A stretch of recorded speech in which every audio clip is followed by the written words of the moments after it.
So tonight it's all about eBird and some tips and tricks and some basic things and some more advanced things. So if you're new to eBird, we will help you with that. And if you're not new to eBird, we hope that we'll give you something new to try to even have a better experience using this wonderful resource. So again, exploring eBird with the Bird Chat team. And why use eBird? Now, and you can type in the chat. Does anyone know what these things that look like lights are in the world? Does anyone happen to know what that is? You can type it in the chat. You can unmute yourself for a moment. It has to do with eBird. All right, well, I'll go ahead and tell you. This is a snapshot of a 24-hour period. I believe it was the Great Backyard Bird Count. And all those are data points where someone has entered in a checklist. So you can see the whole world was involved, and it's hard to see on your screen, but even out in the ocean, pretty cool, right? So the need for eBird is tracking avian populations and their movements.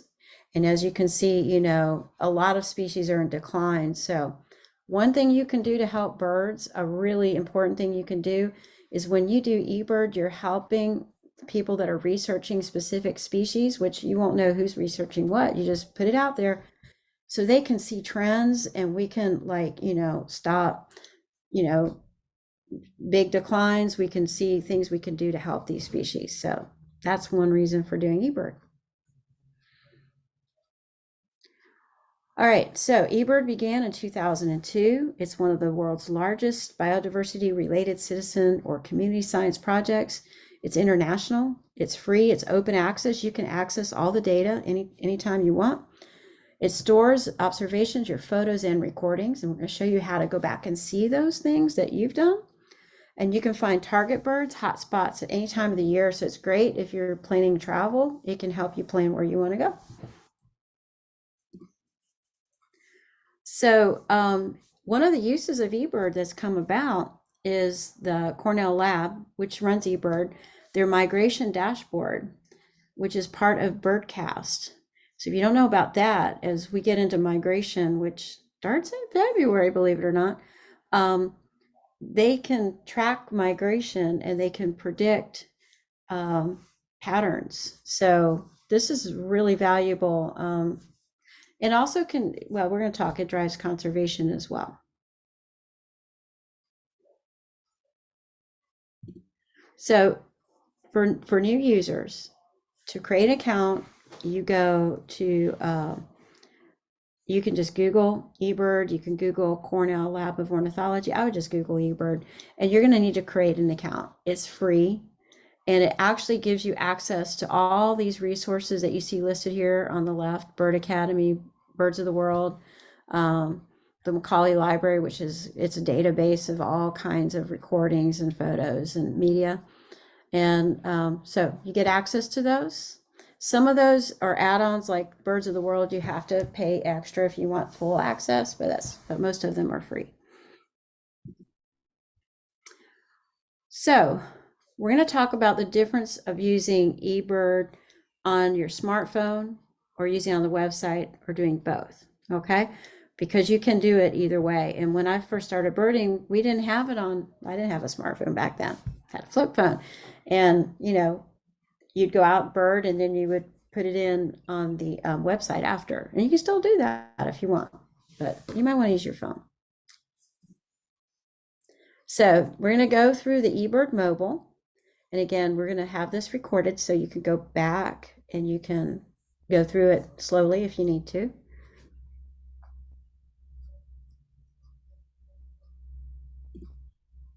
So when you get into, the first thing you have to do when you've downloaded eBird mobile is you have to install a pack. A pack would be the birds of the area that you're at. If you don't download a pack, it's not going to work for you. And so let's say you're going to travel, one tip is you want to download the pack for where you're traveling to before you get there because you might not have good Wi-Fi and you might not be able to download it, and then you're not going to be able to do your eBird. And we're going to show you how to do that. So this is when you open up your eBird, it's going to look like this. And on an iPhone, you're going to have three little dots here, and you click on those, and you see it says packs, and it has some other things too there. And so when you go to packs, you can type to search it, like you can do Florida or Southeast US, or you can just click on nearby. So you want to see what's available near you, you can do that as well. And then you click on it and it'll download. So Susan's going to just briefly tell you about Android.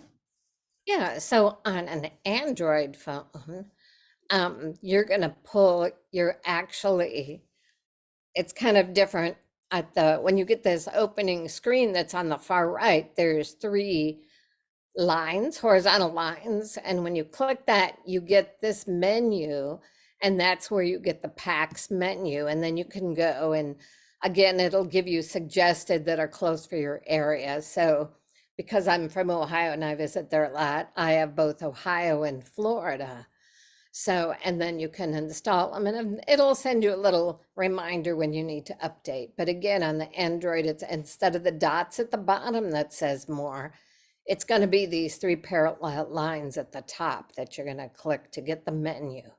And that's the other menus of things if you want to set anything fancy, like, tell a friend, things like that.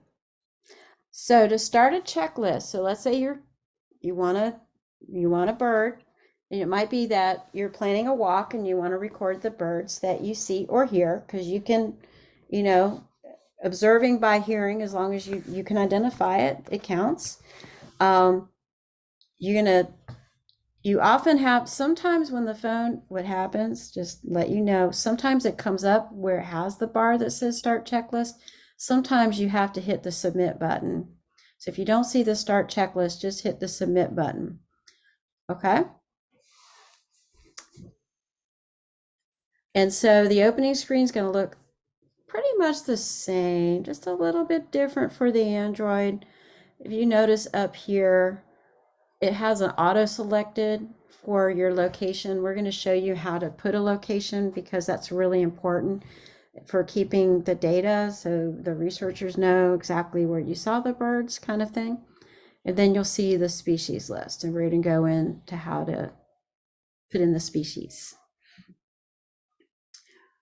So for location, both in the Android and in the iPhone, when you click on the location, you'll see a map and it'll kind of show you. So I was at Lake Apopka, and it shows you some other points. Like this probably was when I put random points there. I don't know why, but you'll have a hotspot that you want to go with a hotspot if you're close enough to it, because it just helps condense the data so it's not like all spread out.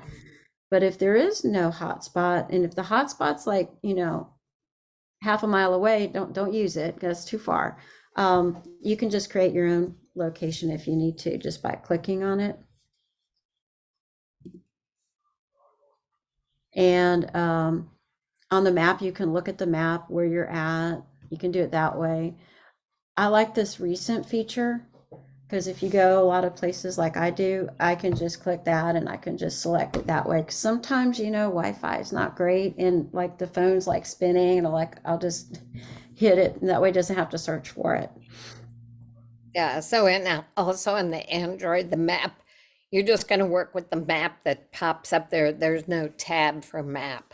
So I'm not sure And what the the, other thing is, some people, like if you're birding around your neighborhood, and I've not ever had an issue, but if you want to not like have it at your house, you can click on a different place, or a very close by local hotspot, and you can just put the point there because it's close enough, and that way you don't have to be concerned that, oh, this is showing where I live. That's just a personal thing. yeah. Or you can rename it. I Mhm. hate to say it, I think 111 my yard is actually my yard. So So the important thing is the species list. Now remember, when you're doing an eBird list, it's what you can identify. So don't worry if a bird flies by or makes a sound and you can't figure out what it is, then you don't count it. It's totally okay. There's even on the species list a bird. You can just put in as bird if you want to. But what you do, if you know what it is, in this little search bar, instead of looking through the whole list, is what I did when I first started, and that was not fun. You just start typing in the first few letters of the name of the bird. So if it was cedar waxwing, you just start, probably about the time you got to CED, it's going to pop up, and then you can click next to it and it'll put one in. And then on this side where the plus is, you can just change the numbers. And if you put too many, you can go back and fix it, because sometimes our fingers are a little thick and they kind of tap on and makes too many. So you can go back and fix it. So how do you find a bird? Basically what I said. So like if you see an American goldfinch, I could start typing in gold. I could start typing in American. It'll come up. If you're really good and you know all your bird codes, you can type in the bird code. But that's, some people enjoy looking at the bird codes. But if you don't know the bird codes and don't know what they are, don't worry about it. Just type in the name, and after about 3 letters, it'll get you right there.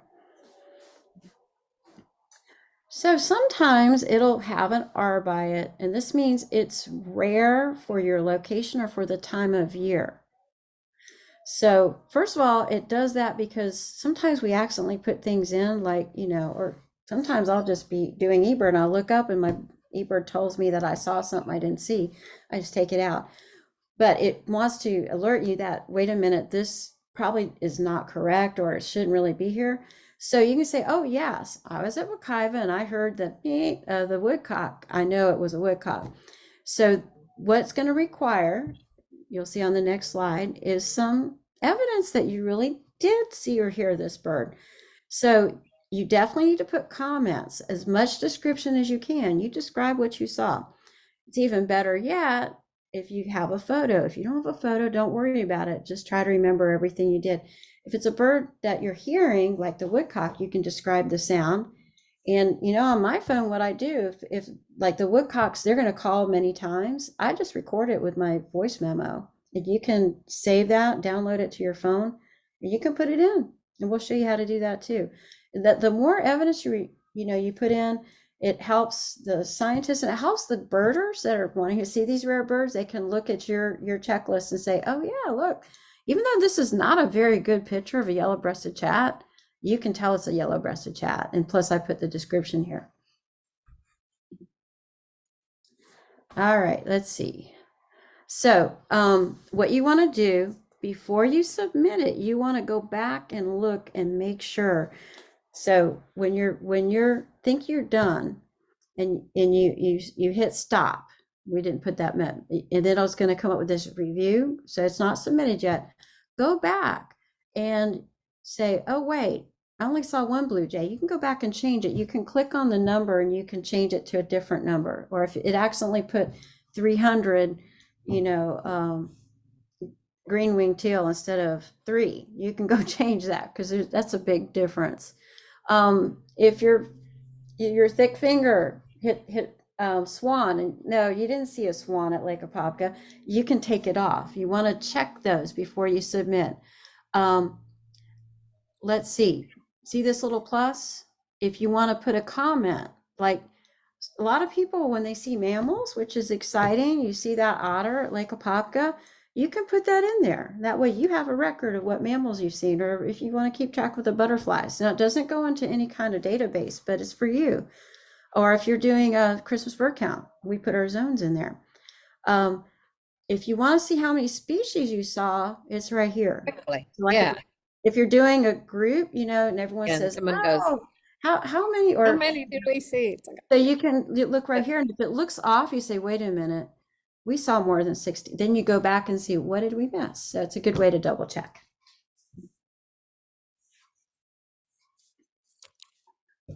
All right, so reviewing your effort before you submit. Now, if normally your phone's going to keep track of your distance, your time. And if you stayed still, it'll automatically go to stationary. But sometimes, phones are funny, and sometimes it will stop recording your track, and then you're going to have to do your best to estimate, like, when, how long you were doing it and how far you went. It doesn't happen that much. Incidental means, let's say you went to Walmart and you see, a great black back gull, greater whatever. Anyways, you see a snow goose fly over. You're like, oh, I want to put him on my list. That's a life bird. You can make an incidental. It means your purpose wasn't birding. You just happened to see this. It still records it. And you don't have to put any other, well, of course it's a rare bird, you need to put that in, but you don't have to put anything else in for the time and that, because it was just a very quick thing. All right, so also on your phones is an explore button. And if you hit that button, this is good. I probably I use my computer for local stuff mostly, but if you're out of town and you're visiting somebody and you're like, hey, I got like some time, I want to go birding, what's nearby? You hit the explore button, it's going to kind of show you a little map, and you can look at the hotspots, and depending on where you're at, you could click something. In eBird, red means it's recent sightings, and blue is a little bit older. So obviously you want to pick a red spot. You can click it and it's going to bring up that hotspot. Or if you just want a listing, you can go down where it says 44 nearby hotspots in the last 7 days. If you click that, it's going to bring you a list of all 44 hotspots. Clicking the hotspot's going to bring it up like Central Park. That wasn't me, obviously, because I don't go there, but that's one of the hotspots that you can see. So here's kind of the listing where it pulls it out. And you can see if I was up at like a Apopka, here's a lot of the different hotspots that are right there. And again, more information on different species observed, target species. This is part of that explore button also. So if you want to put in target birds, you can do it through this, or needs alerts, rare bird alerts, top 100, you got to see who's up there. You can do that all through the explore button. So let's say we want to take a look and adjust. Maybe we want to adjust the hotspots. So one of the things that you can do is you can go into it and set like the county, like maybe you're not picking stuff up, or maybe you want to change something up. You can type in the county and select how many, like a radius, and how many days that you're seeing things, and it's going to give you some of the hotspots, more selective hotspots. So one of the things you can also do is use Merlin. So Merlin is a product of Cornell Labs. So it kind of goes right with eBird. It fits in really well. And you can use that like to go through ID, and it kind of talks you through different descriptions. Or you can put it in a photo and it's going to give you kind of an estimate. Or it also has a sound ID. So this is a free app, and it is based on how much input it's getting from everybody, but it will kind of also go over each species and give you like what they sound like, where they're seen, general description. Do keep in mind, it's not infallible. So if it tells you that it's seeing a South Sri Lankan snow bunting, you may want to take a good look at that, because you're going to really need to have a picture, because sometimes it can be wrong. And I have seen people that have, I would say, a European pack. You know how we talked about packs, like I have Florida and Ohio. I have seen some people listing and they're using Merlin, And I think there are some other birds that maybe sound like ours overseas because they'll have a whole list of birds from somewhere other country. And I'm thinking that possibly that might be the problem.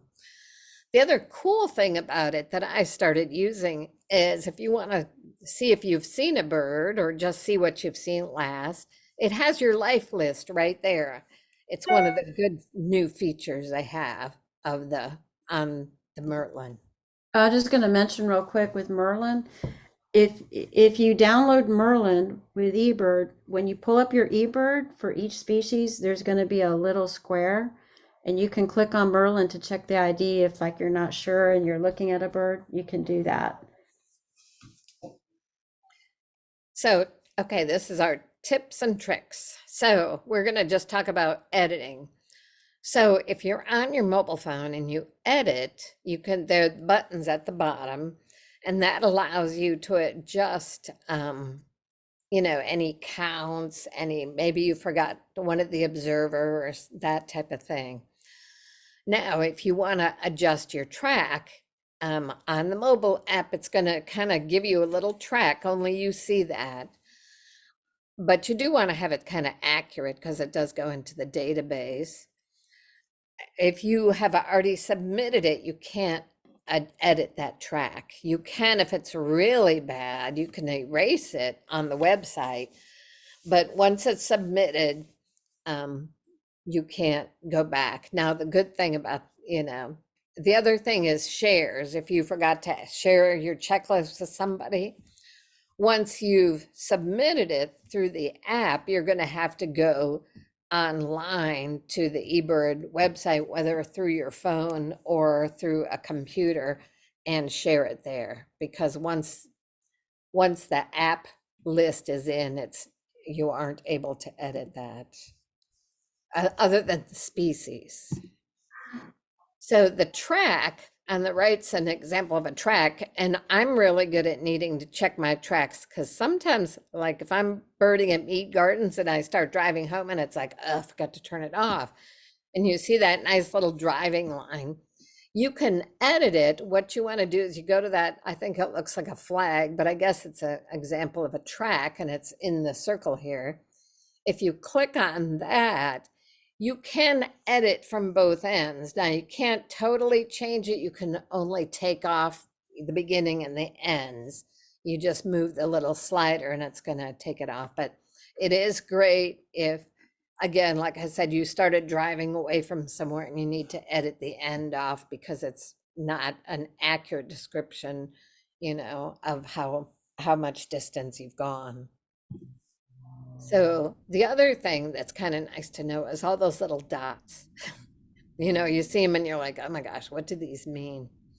So if it's listed like on this list, wood duck has no dot. That means that it's very common and it's reported on 6% or greater of the checklist for that area that you're looking at. A half orange circle, those birds are more infrequent, but they're going to be on at least one list, on less than 6% of checklists. So the red dot, those have been unreported in that grid square and time period. So that doesn't mean if it has a red dot that it's a rare bird. It just means that it hasn't been reported in that area. And I think I actually had that one time where I had to, actually it came up as rare and it was an American coot, but I think it was because for that lake, it had never been put in as a entry and I had to actually describe it, which I thought was kind of funny. It's like, oh, because it's very common in winter.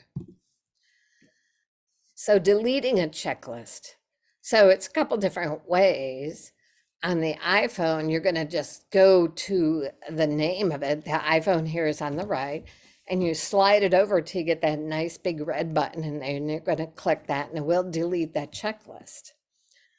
On an Android, you're going to press and hold, and then that delete is going to pop up, and then you hit the delete and get rid of it. So let's say you started a checklist and then somebody else is doing one and you decided, oh, let's do it together, and you're going to delete yours.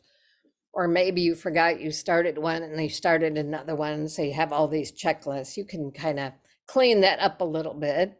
Or if you started one and you're on a trip and the leader sends you one and you're just like, okay, let me get rid of mine. And that just makes it easy to keep it all cleaned up on your phone. Quick entry. I think we talked about using, just typing in numbers, but you can also type in the quantity first and then your couple numbers. And when something, like if you look at this herring gull, I saw 10 herring gulls. If I put 10, HERR, herring gull is going to pop up when it gets enough letters to figure out the species. Then when I click herring gull, it's going to automatically put in those 10 numbers.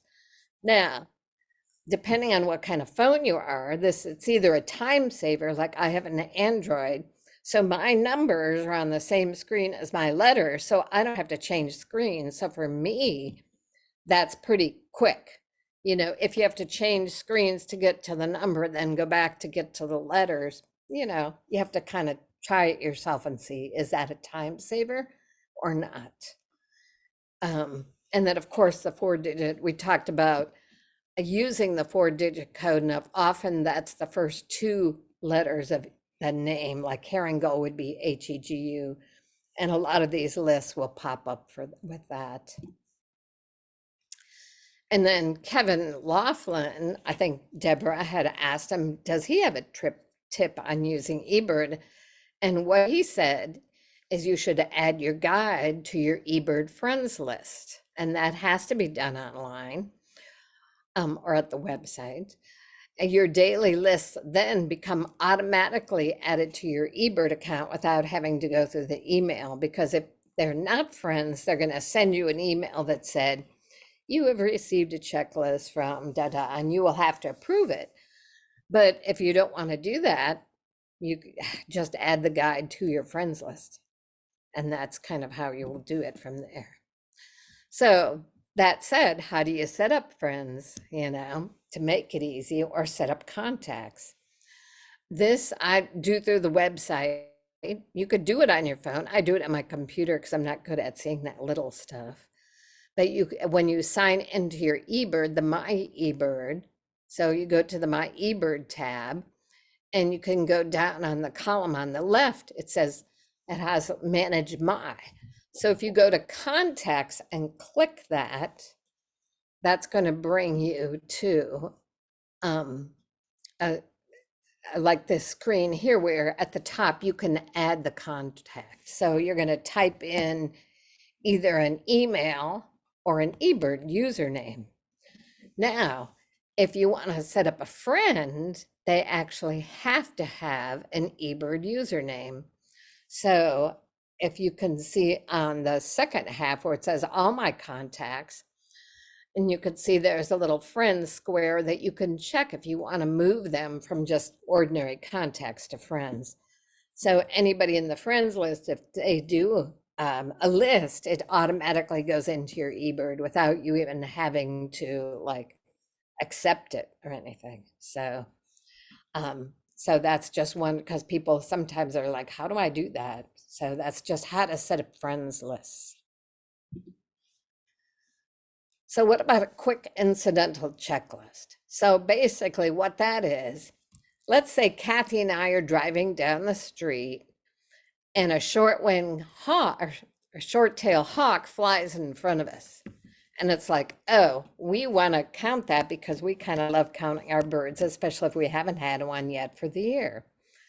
So one of the quick ways to do it is, if you take a look at the screen, there's a button called Record Track. If you take that off, it knows it's not recording a track, it's recording a spot. So it's not going to try to really hard, it's easier for it to find the GPS. You click that, and as soon as that other screen with all of the species comes up, you hit the stop button. So that sounds kind of weird because there's nothing on it, but now it's kind of set your spot, and you can now go back, and obviously not the person driving the car, but the passenger can go back in and put what you've seen and And you can kind of take your time because now it is there and you can kind of edit it. You can take a look at the auto selected and decide, do I want to leave it that way or do I want to make a description of that? But that's just kind of a quick way to do a checklist, an incidental checklist. So quality checklists, there's a couple things. eBird loves for you to do quality checklists. Now, shorter distances and durations of less than 5 miles are preferred. However, we have had input, because I know you guys all go to the Lake Apopka Wildlife Drive. They used to divide it, but the new input has been from the folks that do it that they do want to keep it as one checklist. So just go ahead and use that Lake Apopka Wildlife Drive instead of dividing it into the front and back half. They do love new lists and different habitats. Obviously, if you're out at Fort DeSoto and you're at the beach and then you go over into the woods, you don't want to really put those on the same because there are going to be a whole lot of different birds, and they kind of want to see what's in each habitat. If a hotspot is available, that's when you're setting it up and you hit that location, it's going to bring up nearby hotspots. If you are close enough and there's one there, use that. That makes it easier for them to work with the data and to find out what people are actually seeing in that area.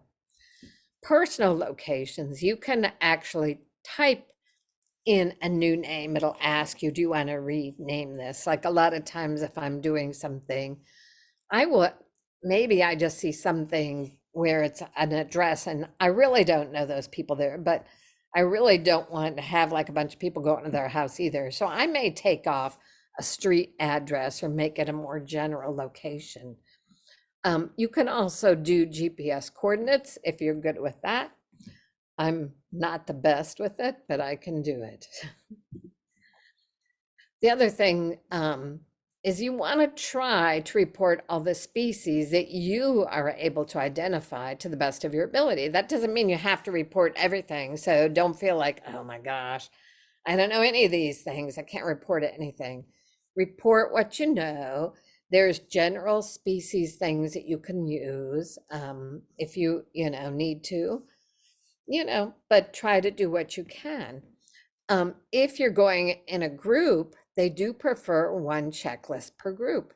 I mean, you're all going to get credit for it, but it's going to kind of show up in their records instead of having them going through all those different ones. And then they'll be able to easily see, oh, these are the same people seeing this. You do also want to count or estimate the number of individuals instead of using an X. So a lot of people say, well, I don't feel comfortable like trying to guess how many birds there are, so I'm just going to use an X. So anything with an X is not usable by the eBird in their statistics because X could represent one bird or it could represent 10,000, which is quite a difference. So if you can, do the best of your ability. One of the ways, if you really want to figure out how to estimate those big birds and also find out about eBird, there is a free course. It's called eBird Essentials. It is self-paced. It's kind of how to maximize your eBirding. It's going to talk about some of those things I talked about and a few more. But it is in the website. If you go to the Explore tab and go down towards the bottom, there's a lot on those pages that you don't see either. So going down to the bottom of the eBird pages is kind of fun. But that course is there. It's called eBird Essentials. Okay. So, okay, go ahead, Kathy. All right, so I'm going to talk about the website. So if you don't want to use the phone or you're unable to, sometimes some of the places you go birding, and if you don't download, here's a tip. Some places are so remote, you're not going to get Wi-Fi and you can't download the location when you're in the location. You can do it before you go there, but if you're not able to do it, you can still keep track of your birds on a piece of paper, however you do it. And then note the time, note your distance, the best of your ability. And then when you're at your computer, you can do a checklist on your computer. So there is a submit button at the top. You have to kind of look for it. I know that I hadn't done it in a long time and I had to put one in. I was like, wait, where is it? So you want to look for submit. And then it'll come up with the basic questions that are the same on your mobile. So it has location. It's kind of tricky because once you've done a lot of eBird, all your locations you've done are going to be in there. And the first ones are all the numerical ones. And so there's a way to click up here to sort to your most frequent locations. And so you don't have to scroll through everything because that could take a lot of time. To pull up your species instead of looking through the whole list, you can, just like on your mobile, you can type it in the search bar, just type the first few letters. You do have to answer the questions, whether you were stationary or traveling or incidental.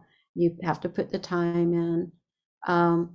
Note that if you're going to start a checklist on your computer, you have 60 minutes to do it. So don't start one and then go have lunch and come back, because all your data is going to be gone.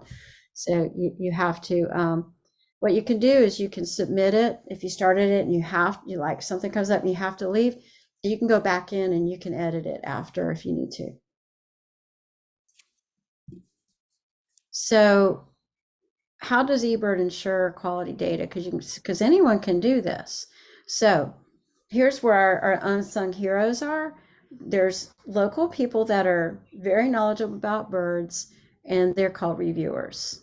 And we need to respect our reviewers and we need to appreciate them. And some people, I know the first few times I got the email saying, do you have more information about what you reported? Because this is, and it's a form thing. It's unusual for the date, the time, or maybe you put a picture in and you put it in the wrong place. Because I've done that on my phone when I put pictures in, you accidentally click it. So I'll say, this is not a picture of this. This is a picture of this. So anyways, don't take it personal. It's just about data. And we learn from it because there are many, many times I've misidentified stuff. And so they are there to kind of ensure the quality, that it's accurate data. And so if you have something that doesn't belong, and if you can provide the evidence, then it's all good. So they will flag checklists, and if things are misidentified. I noticed one the other day, and it was the situation Susan talked about. Someone must have had the location wrong, or they had the pack for the wrong place. And it was all these birds of like Central or South America here in Central Florida, and it wasn't correct. So they flag it so it's not used. And they will reach out to that person to try to get it corrected. So here's a really cool thing. And I know I didn't do this for the first few years I did eBird, but as I got into it, I really wanted, it's nice to document birds with photos. It's enjoyable for you, and actually it's helpful to the data. Even if your photo's not good, it's still useful. So you can, and by the way, I go to the website on my phone too. It's just easier for me, but you can do it here. So you go to, on the website, manage my checklists, and it's going to come up with your checklist. So you see here, you can click on one of the checklists, and then we'll go to the next slide. And you click on the actual checklist, okay? You just find it in there. And then there's going to be a button that says Manage Media. And then you click on it and you can upload your photos, whether it's from your computer. What I end up doing is I actually send my photos to my phone. I prefer using my phone, and then I just drop them in there. And it's helpful. One thing, if other birders, we do use what's on eBird, it's helpful to see what that exact, goldeneye look like at Fields of Fame, not what the goldeneye might look like up north. It's what this bird looks like at this place. So it's really helpful to see. I know sometimes when we see rare birds, we actually look at, okay, what kind of plant was this bird on? It's very helpful, and it's good to the researchers too. And a lot of times we get documentation of behavior from photos. So it's really good. So it says add media. Now you can also add recordings, and just try it. Try it with a common bird. If a bird's making a lot of sounds, record it on your phone, and then you can drop it into eBird. Like this morning, all the robins were singing by my house. And so I'm going to later on, I recorded it, I'm going to put it in eBird because I just think it's just something interesting and useful. All right. So let's see. Your eBird has some interesting statistics. Once you start doing this, you can see how many species you've had. You can do life lists by region. So it'll have world, it'll have United States, you can have Florida. If you've been to other countries, you can put them in there. You can do by county. You go to Orange County, you can just, for those of us that like to look at numbers, is kind of fun, or you don't have to. And it'll show you this year compared to last year, the year before. You can say, oh, I'm on track for last year. You can kind of go a little crazy with this, but it's fun. So it'll show you how many species you've taken photos of. And you can actually click on this and you can look back because, after you've been doing this a while, you say, did I get a photo of, a red-winged blackbird? And you can click here and you can look through all your photos. You can also search them by date. So here's some of Susan's photos. Yeah, so it's going to look just like the photos in Macaulay Library. It's just my page on Macaulay Library. So Right, yeah, you're part of this huge database, and recordings too. Recordings are very valuable. All right, so I think this is where I'm going to take back talk over. a little bit about trip reports. So sometimes you do things like maybe you do a Christmas bird count, or you're just going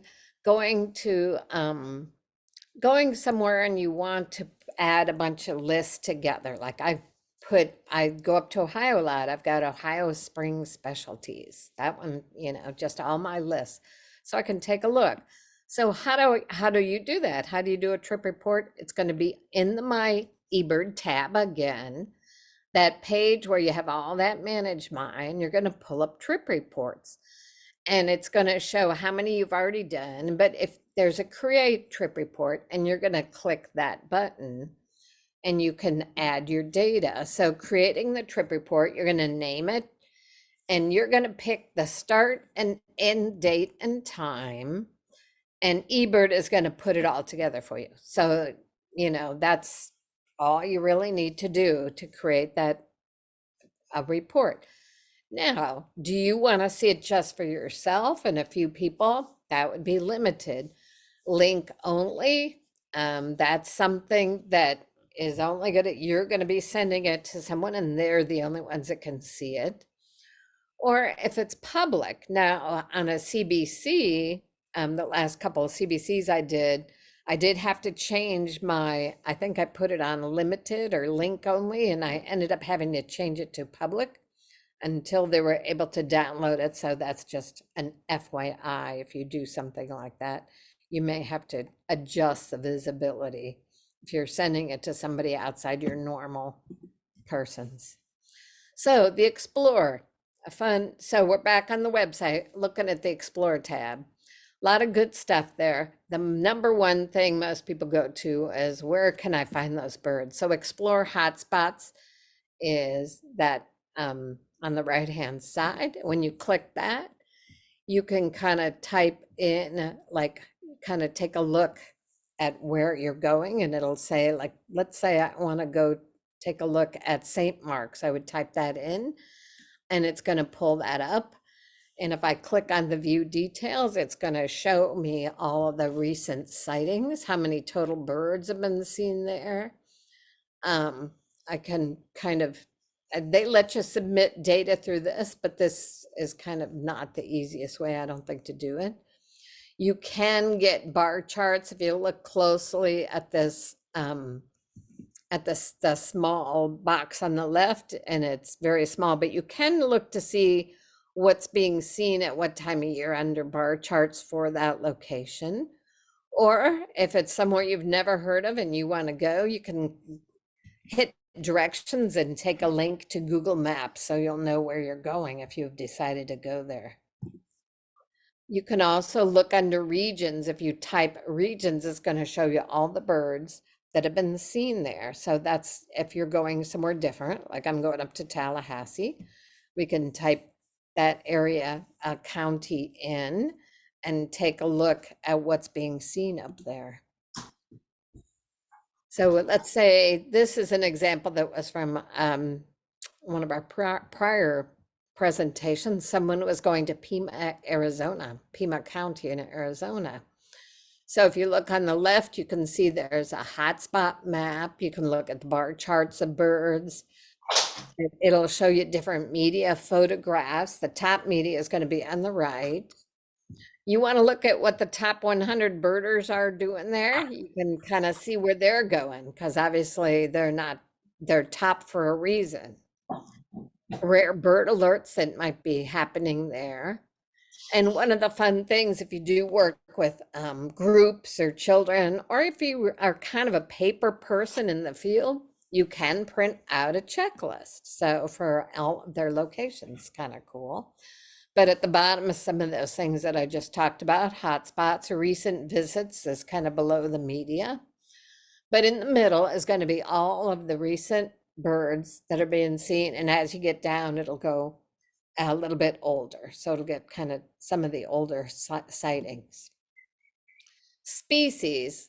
Let's say you want to see something or you just want to know more about it. You can type it in and it'll bring up the species. So let's say American black duck.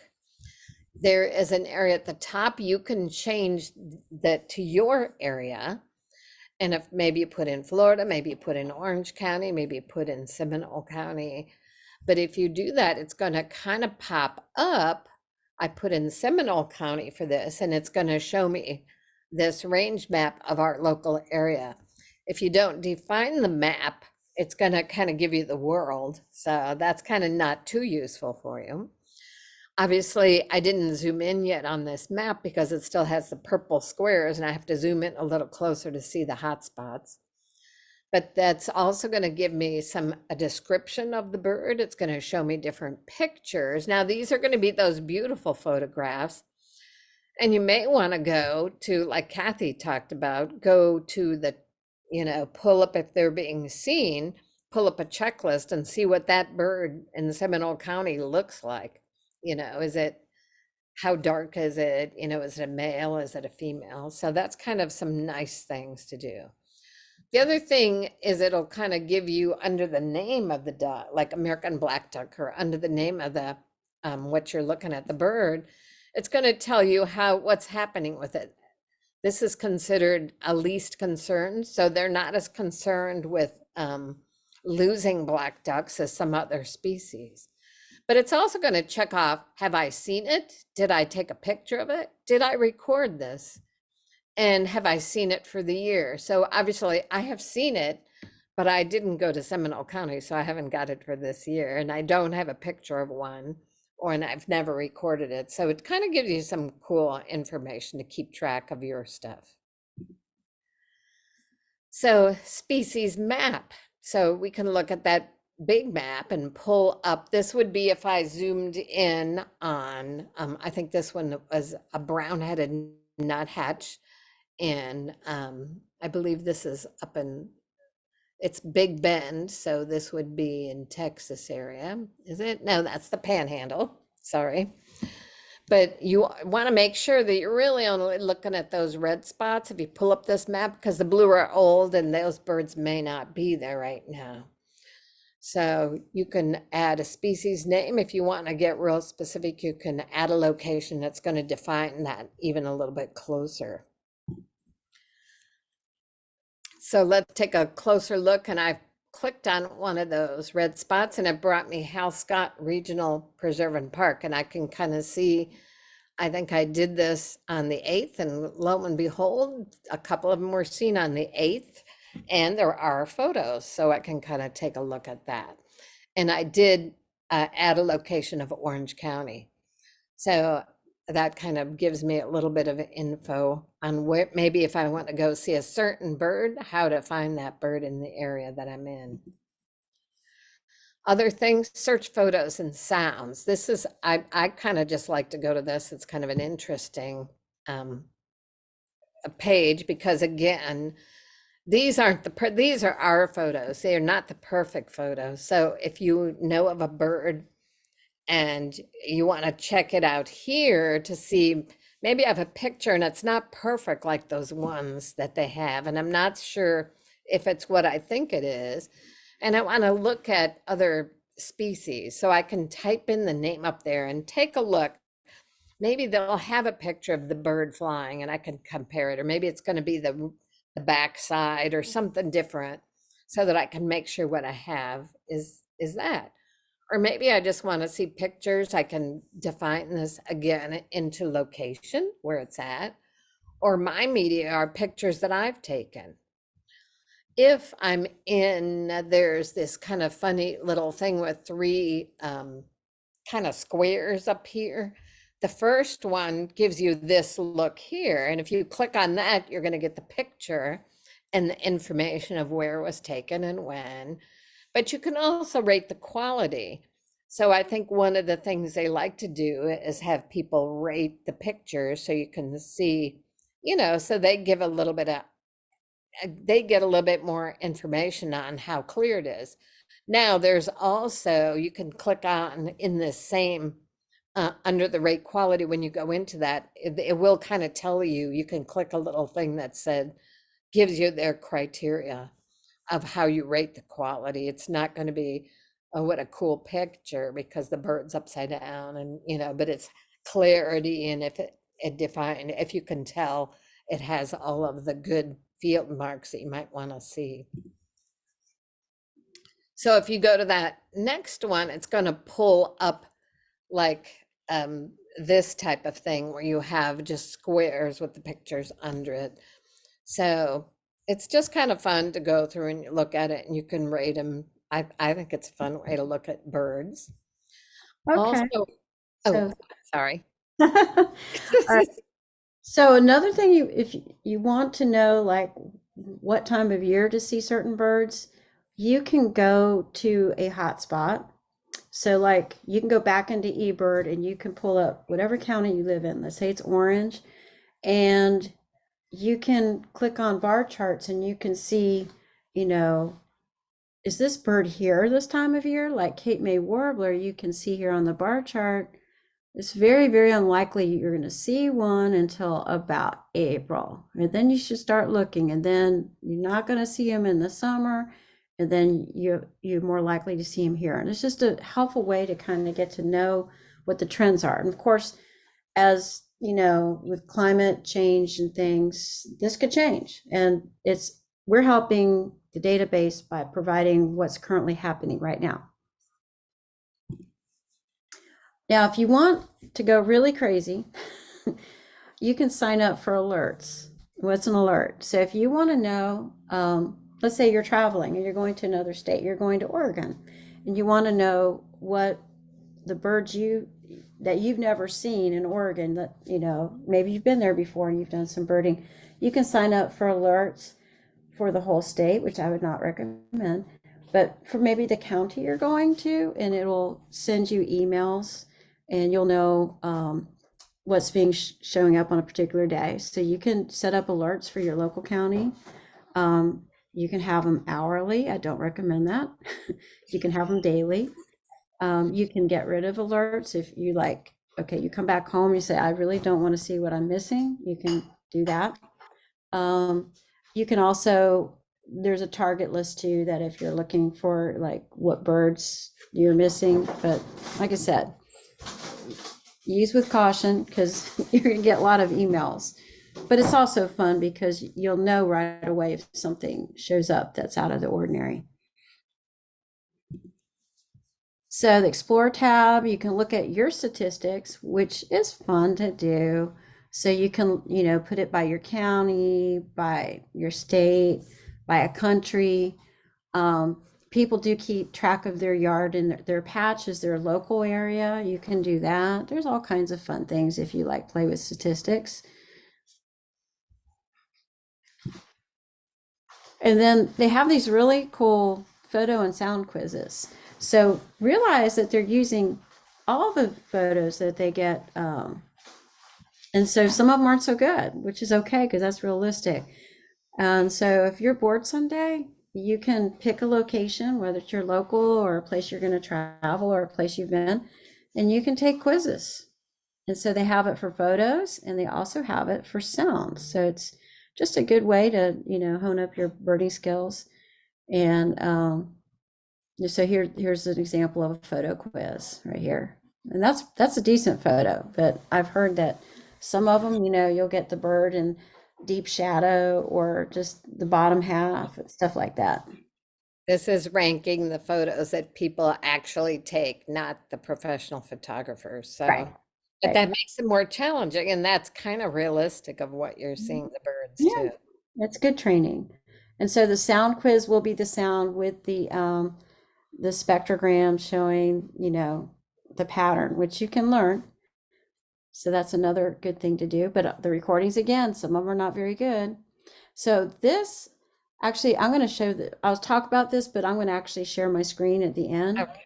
This is really, really cool. You can watch, they only used to have this for the Great Backyard Bird Count, where you could see what in real time eBird checklist being submitted. So I'm going to show you where this is, but I'll wait till the end and I'm going to pull it up on my computer because this is a lot of fun to watch. So what science comes from this? More than 300 peer-reviewed publications. They collect complete checklist data, year-round information, species distribution that provides full life cycle information. So, I mean, researchers can't be everywhere.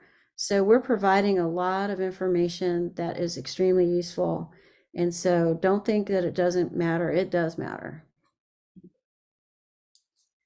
And this is one that's going to load slowly. So they have really cool, I don't think it's going to load, but you can actually watch migration. They have maps on eBird that actually show you migration, such as the wood thrush. But we'll go ahead and go to the next. Oh, there it is.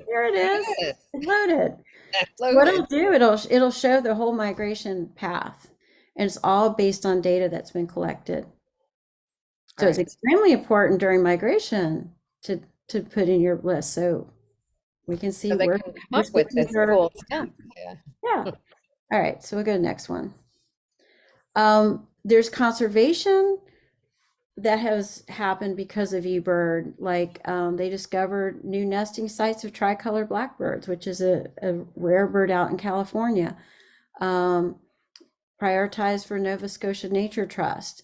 Here in Florida, from evidence that was shown through eBird data, drones are banned from Florida state parks. So that's huge. There's a lot of things that have come about because of this. And that might be the last slide, and then I'll share my screen. Okay, Right. so if you'll stop sharing, I'm gonna share my screen and show you guys live submissions. This makes it real. So Susan's gonna stop sharing her screen and I'll share mine. Sorry, I was looking at. All right, here you go. I'm gonna share my screen. So this is eBird. This is how it looks. So I'm gonna go to explore, okay? And I'm going to go all the way down. You see where it says submission map? Now I'm going to warn you, this is this is a fun thing to watch. So this is going to be live. All right. So Simple, but it's wherever you see a yellow dot, just let's wait for it because yeah, it takes a little while to load. Takes a little while to load too. So the gray dots are where things have been submitted today. So you can see up here 41,119 checklists today. Oh, someone, see? Here Look. they go. Those Some people on the people are West doing Coast. nocturnal birding over. Oh, look, over here in New Zealand. It's just amazing. You can just watch. Sometimes you'll get one out in the middle of the ocean. Yep. And what's really fun if you work with students is you can wait and you can have this pulled up and you could submit your checklist and then you'll say, oh, someone just submitted one here in Florida. Isn't that fun? So I just thought I'd leave you guys with that. And I'll leave this up. And Susan will see if we have any questions or comments. And thank you for bearing with us. We know it was long, but there's a lot to cover. And there's even more. Just explore it on your own. Okay. So, and I think you answered some of these questions, but Deborah wanted to know if you take photos on your phone, and you kind of went over that, You still have to download them to the computer before adding media to the list. Is that Yeah. correct? No, you can use your phone, but you have to go to the website on your phone. But it can pull them from your phone as long as you can just get to the website on your phone. Okay. And then Joe Powell asked, is there a way using Merlin's bird call songs to know what time of year season the recordings came from? That would let me eliminate calls that could either scare the species or have them ignore me completely. Yeah, and that brings up an important point with Merlin. It's okay, like if you hear a call and Merlin says it's something, you can quietly play it to yourself to kind of compare, but you shouldn't be playing it to try to draw the bird in, especially as we get into breeding season, because that can just wreak havoc with bird breeding. It can pull birds off the nest. But yeah, you can look like on Merlin, I I think. don't know. Does it I think they say? have them divided by types of calls, like the Yeah. chips and Hang on, the. let me look at it really quick. I don't think, oh yeah, it does tell you. So Oh, it, does it it tell you tells by you, like I season? just, but it's not organized. It's just about whatever one that they chose. So like this green winged teal was April 2020. So you could do that. I don't know if there's a way to filter, but that's definitely something worth looking into. And I think you can also pull up, if you want to look up sound data, the Macaulay Library, which is the Merlin. Remember that big page that I showed of the photos, they also have the sonograms on there too. So you could search, I think, that way also and put in, since that allows you to do a date range, that would kind of help you Mhm, identify that through that way also. mhm. Any I other have a questions? yes, I do, and it's easier for me to talk rather than type all this in. Yeah. So I travel a lot internationally, and recently I was in Africa, very rural, and there was no Wi-Fi anywhere. So I did keep first of all, I had already downloaded the packs for the two countries I was in, Kenya and Tanzania. I kept a paper trail of what I had seen. I really lucked out because the tour guide in my Jeep was a professional birder there in Kenya. So he helped me a lot. But when I got home to do my checklist, um, even though I knew, like, for example, I got this bird at Lake Nakuru, when I opened up my app, eBird app, and went to the world, and it just shows, all the countries, all the continents in the world. I get to the exact location, but then I tap on it, and I never could really get it to pick up exactly where I was. So kind of lost there. So was you through the app or through the website? It was through the app. You'll have to go through the website. Good Yeah. thing I kept my records. Yeah, this is very Yeah, good that you kept your records. Yeah, your records. that's a good. Okay. Mhm. All right. Well, you all have been very helpful because number one, I always knew that I could download pictures when you got that rare bird alert, Mhm. but I could never figure out how to do that on my iPhone. So I have to do that on the website, correct? In other Well, words, I couldn't do it through the app. yeah, you can't put pictures or recordings, but you can get to the website through your phone. So you can still do it on your Right. phone, but you have to be in the website. Yeah. Right. But I was always on the app. I never Right. considered Yeah. going to the website. Yeah. And then Okay.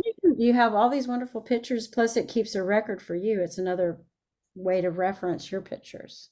Right, exactly. Mhm. Okay, well, this is very educational. I am glad though that it's being recorded because there's some places where the screens went too fast and I didn't take it all in. So I will watch the recording. Excellent. Great. Okay, this is for you, Kathy, 'cause I don't know this one. Is there a way to chat with someone on eBird? Not currently. No, they have talked about that. I don't know where they're at with that, but no, there isn't. Now there is, and we may do a bird chat about this sometime. There's a new thing called Birda, which is not eBird, but it is kind of a birding community thing, and you can interact with people on that. Now it's not it does submit the data somewhere. I don't know enough to tell you where.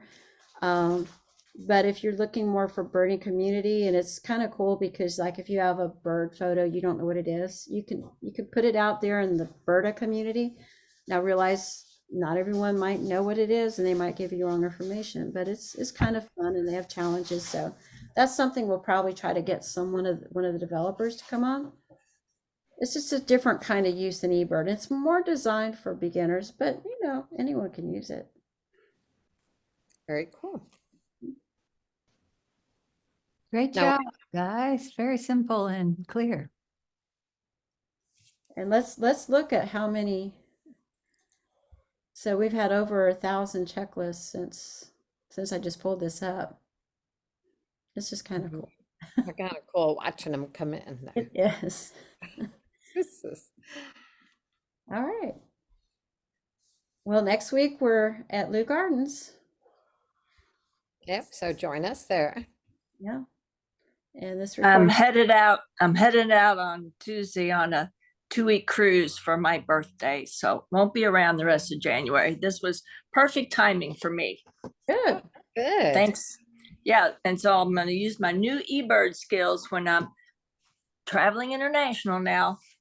Excellent. All right. And when you're cruising, we're going to see a little yellow dot in the middle. of the That you ocean. will. Sure. You. Yeah, Yeah. we We'll will. put it- yeah, Oh, we know Yes. that. Yeah. Very cool. Very cool. Okay. All right. Thank you, ladies. It's very good. Yes. Thanks a lot, everybody. And we did have a guest Very from where I is he? saw that. Salvador? Is it? Is Yeah. that who just left? No, he's here. Hi, Benjamin. Hi, how are you? How did you find us? I've been participating in some other webinars since the pandemic times. I remember when you first came on. It was Yeah. from El So Salvador. this has been really great, and congratulations. We are trying to protect some of the birds you protect as well there Oh, for a thank few you. months, Yeah. working with education and other things. We appreciate that. Mhm.